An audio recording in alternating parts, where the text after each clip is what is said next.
começar a falar das reabsorções inflamatórias, segundo a classificação do professor Andreassen, e elas estão divididas em externa, interna e cervical. Então, primeiro nós vamos falar da reabsorção externa inflamatória. Quais são as causas da reabsorção externa inflamatória?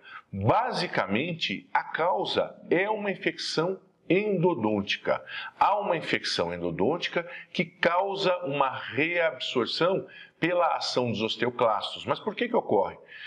A infecção causa uma inflamação periodontal. E aí, essa inflamação periodontal, como é um tecido altamente vascularizado, há uma inflamação vigorosa e há, então, a vinda dos osteoclastos. Por isso ocorre, então, esta reabsorção. Quais são as características clínicas? Como a reabsorção inflamatória externa ocorre ligada a uma infecção endodôntica, qualquer característica clínica que seja compatível com uma infecção endodôntica pode ser uma causa. Portanto, dente escurecido, que não responde ao teste térmico, teste de percussão positivo, teste de palpação positivo, fístula, inflamação gengival de um abscesso, todos esses aspectos de uma infecção endodôntica, como a necrose pulpar, podem estar presentes num caso de reabsorção. De novo, o diagnóstico é principalmente radiográfico. A gente tem, então, diversos aspectos clínicos. Principalmente, a gente tem que ter diagnosticado um dente com necrose pulpar. Agora, o diagnóstico mesmo, como a gente já falou, vem do aspecto radiográfico. Qual é o aspecto radiográfico principal de uma reabsorção externa? Nós temos a imagem irregular de destruição da dentina e nós temos também a imagem de radiolúcida óssea. Então, são imagens irregulares com a presença de radiolucidez. Aqui nós vemos uma outra reabsorção, uma reabsorção também externa, em que nós vemos bem marcado aí as imagens que nós já falamos. Nós temos aí uma imagem irregular de destruição da dentina, do cemento. Nós temos também imagem de reabsorção óssea. Então, essas imagens ligadas a um diagnóstico de necrose pulpar nos levam seguramente a uma definição do diagnóstico por reabsorção externa inflamatória. Mais um caso em que nós observamos, então, a lise óssea. A gente observa também uma imagem irregular de destruição da dentina, ligado também a um diagnóstico de necrose pulpar. Mais um outro caso de um dente tratado endodonticamente, nós observamos aí então a lise óssea, nós observamos a imagem irregular, então todos os aspectos que nós já falamos. Mais um caso no molar, também tratamento endodôntico realizado, parcialmente realizado. Nós observamos aí também a lise óssea e as imagens irregulares radiculares. Tomografia é um excelente recurso auxiliar, praticamente obrigatório no caso das reabsorções. A gente consegue definir melhor a posição da lesão, a posição tridimensional da lesão. A gente, com a tomografia, vai fazer uma definição do tratamento muito melhor, a gente vai prever um tratamento de maneira melhor, prever os materiais, prever o tipo de acesso, prever a complementação possível cirúrgica ou não. Então, é muito importante, é praticamente obrigatório uma tomografia nos casos de reabsorção atualmente. Aqui nós temos uma reabsorção externa causada por um dens invaginatus. Então, na histologia, nós podemos ver aí que nas lâminas há a ação dos osteoclastos na região da dentina. E qual é o tratamento para a reabsorção externa?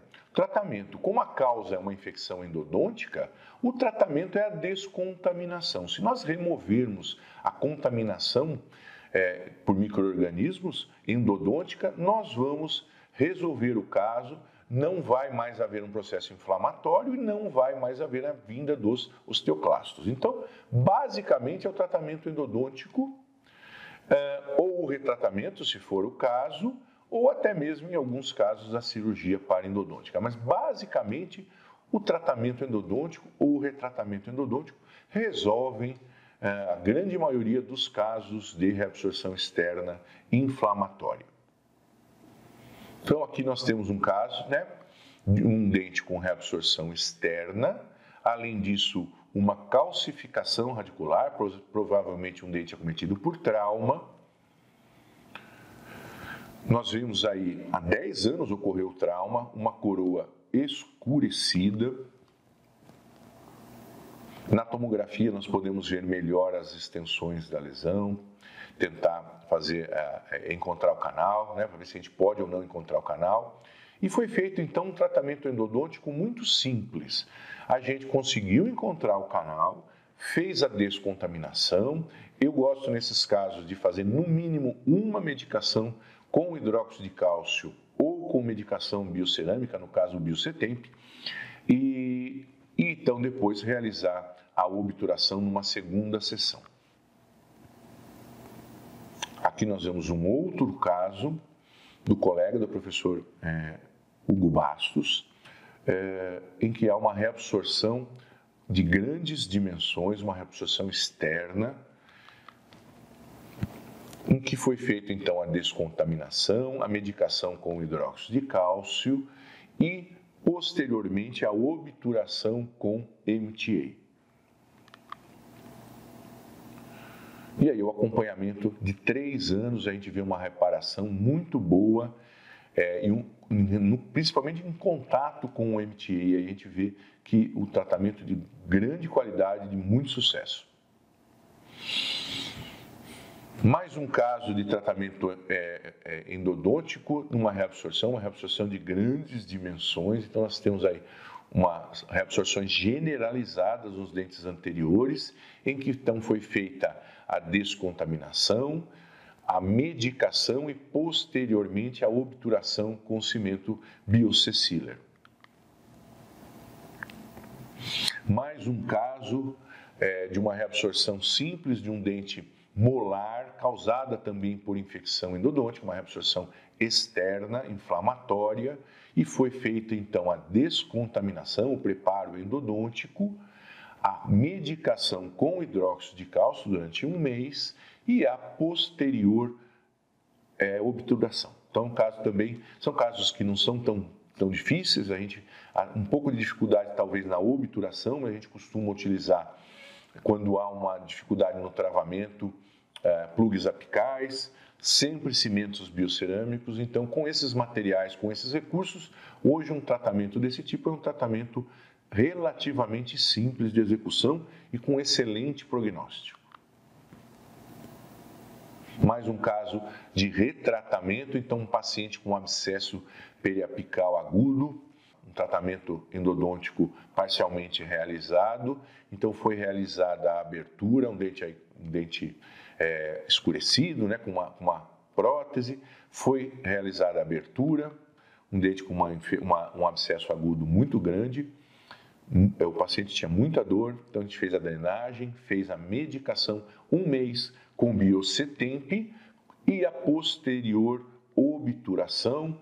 E nós temos então aí também o acompanhamento de 6 meses com as remissões dos sinais e dos sintomas. Mais um caso de retratamento endodôntico de um dente com uma reabsorção apical e uma perfuração radicular lateral também. Então, nós fizemos aí a descontaminação desse dente, esse dente inclusive tinha uma fístula.